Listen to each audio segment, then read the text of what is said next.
atebol, yr wyt ti'n oleini ac yn fywyd mewn byd o drallod.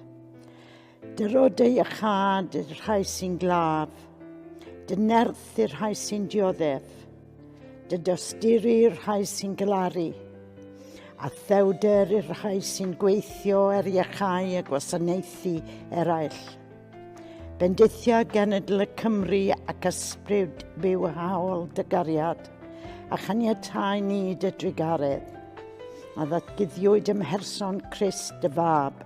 Amen.